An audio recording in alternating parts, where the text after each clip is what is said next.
My guest today is somebody who has expressed a contrarian view, a view that is far more hopeful of Indo-Bangladesh ties in these times of extreme tumult. Ambassador Mohan Kumar, welcome to NDTV. Thank you very much for having me.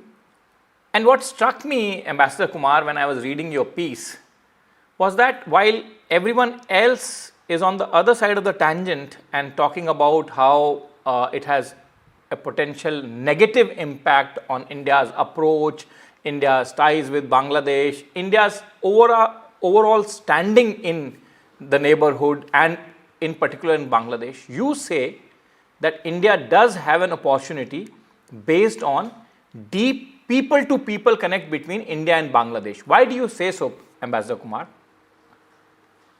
Well, let me put it in perspective. First, I think as an American politician once said, never waste a crisis. I think a crisis offers an opportunity as well, and I think India should exploit it. That's the first point. I don't disagree with people who say that this has been a blow to India's neighborhood first policy. I say so myself in my article. I also say that this offers a situation which is confusing, so we should wait and watch. And I think we should consult closely with our Western friends and partners. But having said all of that, I want to make one point to you and your viewers, which is that India's neighborhood policy for the last 25, 30 years, if it has one flaw, it is that we have either in practice put all our eggs in one basket in terms of a leader, or at least have given the perception of doing so, both of which are wrong, by the way. So whether and that's the criticism, that's the principal criticism actually, if one were to say, one were to sort of collate the various strands of opinion, then that's the principal criticism currently of the Indian dispensation, that at least in the appearance, we have put all our eggs in the basket of deposed Miss Hasina, and that probably we had very little contact with the other side. Now that may or may not be true, because sometimes, you know, the other back channel contacts or other back channel conversations are not so much in public domain, while the pageantry, pomp and show of the official contacts is. But however, that is one principal criticism. No, it is a criticism, and as you said, it may also be more of a perception. But also, I think one has to understand that in foreign policy and strategic, the strategy that countries adopt with regard to neighbors, you have to play with the hand you are dealt. It's not as if you can create circumstances which are fundamentally different. So for us, she was the best bet because she headed, after all, the secular faction in Bangladesh. And the rest of it was Islamic in various shades and hues. So we had no choice in that sense. But what I am saying is that perhaps the time has come for India to really craft a Bangladesh policy that is based on structural reasons. And the reason I say it is because compared to 20 years ago, which is when I was Joint Secretary Bangladesh, by the way, my tenure with Bangladesh as Joint Secretary Bangladesh is 2005, 2007. That time we did not have the kind of structural factors we have today, which is investment, which is economic ties, which is our ability to do joint investment with Japan.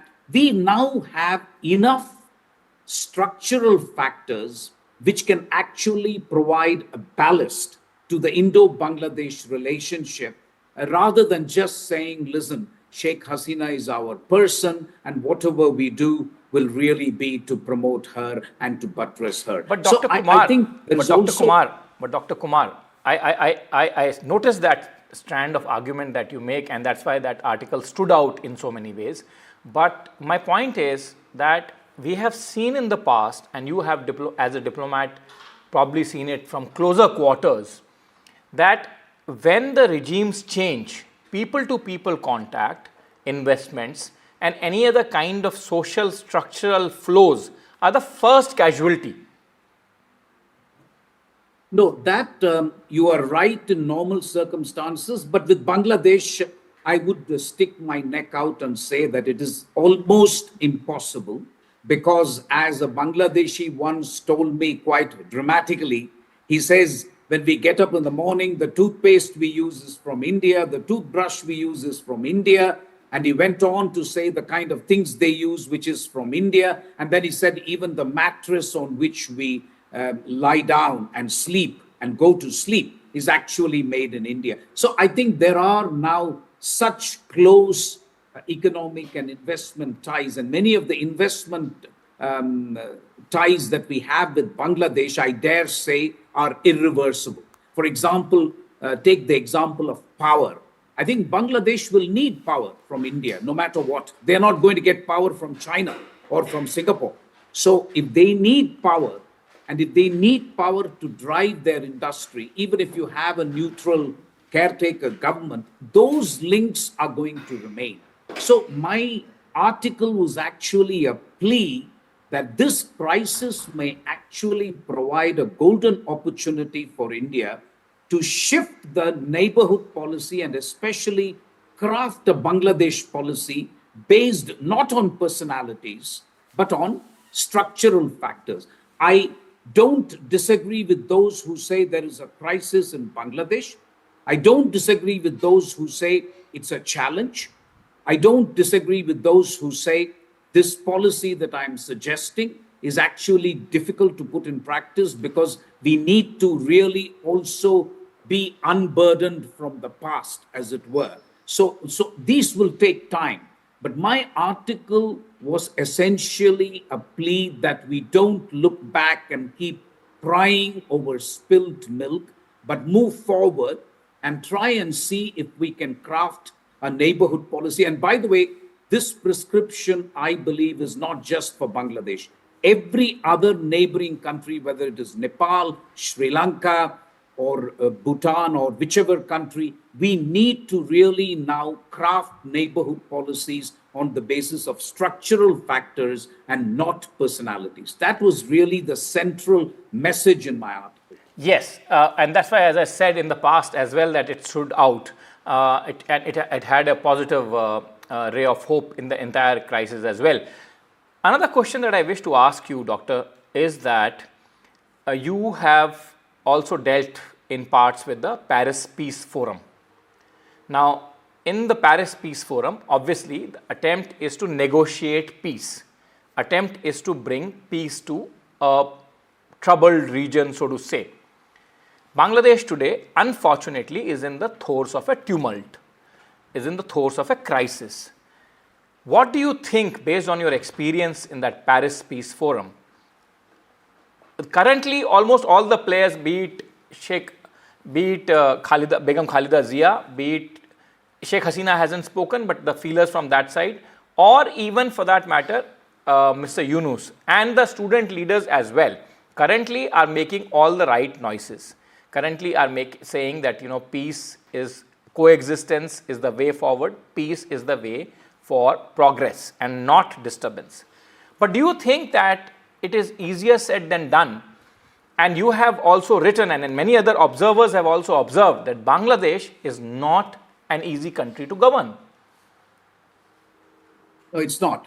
Bangladesh is certainly not an easy country to govern. It was born in the midst of tumult, and unfortunately, when it was born as a country, there wasn't 100% consensus on what kind of country it should be. So there has always been, as I said in my article, you've had a secular faction. You could also, some people argue it's a struggle between a Bengali identity and an Islamic identity. But whichever way you look at it, I call it a secular faction and an Islamic faction, but it's the same thing at the end of the day. So this continues to be the case. And certainly there is no question that Sheikh Hasina ruled with an iron hand. and certainly she tried to marginalize these groups. You can never really marginalize them in a country where at least 50% of the population feels that way. You can marginalize it if the Islamic faction has only support of 10 or 20% of the population. But everybody agrees Bangladesh is actually split down the middle. And that's why I've said the faction which has been marginalized, or attempts which have been made to marginalize the Islamic faction, they have burst out into the open. The student protest is how it started. But I think it's now clear to me that Islamists also infiltrated the student protests later, and therefore the movement has actually mutated into something bigger. But that's always the case. That's always the case. Once it spirals out. That is always the case. Always spirals out of hand. Then it obviously mutates into something that probably the civilized world may have a quarrel or a bone to pick with, so to say. But let me ask you one question, which is in everyone's mind, and you have a massive wealth of experience as a diplomat, and that's why this question I put to you. And the question is, what next for Sheikh Hasina? What I have been thinking? What I have been thinking all along is that it's not going to be easy for India to be continuously hosting her, and certainly it's not an easy choice to dump her. So this choice in itself is also a very delicate and tricky choice for the dispensation in this country. Yes, two or three things, if I may. First, I've said India has done the right thing by offering her a place. You call it refuge, call it a haven, whatever you like. I think we helped her out. I think we owe this much to her. She was our friend. Let's not forget that. That's point number one. Point number two, to answer your question, I think her son has given you the answer. I think he's somewhere in the West. He has made it very clear she does not want to return to Bangladesh and to politics. And given her age, I would stick my neck out and say that we have seen the end of Sheikh Hasina's era in Bangladesh. It's a shame it ended this way, but I think this is really the final point as far as she is concerned. Last point, I do agree with people who feel the long-term stay of Sheikh Hasina in India would pose diplomatic problems for India.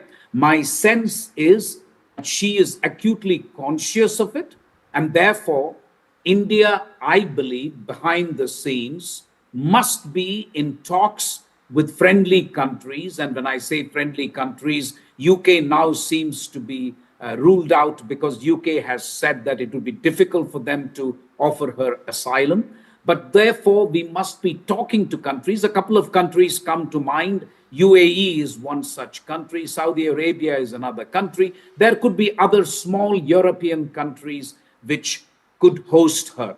But that, I think, will take a bit of time, which is why I think her son has said for the time being, she will stay in India. I put it to you and your viewers that owe Sheikh Hasina this much. We owe her. She has been in power for 15 years. She has helped take the relationship to the next level. India, I think, should not be churlish, and India cannot be seen as a country not standing by its friends in the neighborhood. So I think we have done the right thing, but I agree with you, sooner or later, we will have to find a solution to her permanent stay. Well, yes, I don't think anybody would have a quarrel with that argument of yours, Dr. Mohan Kumar. And on that note, Ambassador Mohan Kumar, thank you very much for coming and joining us on NDTV. And thank you very much for frankly sharing your opinions. Many in your thank you very much.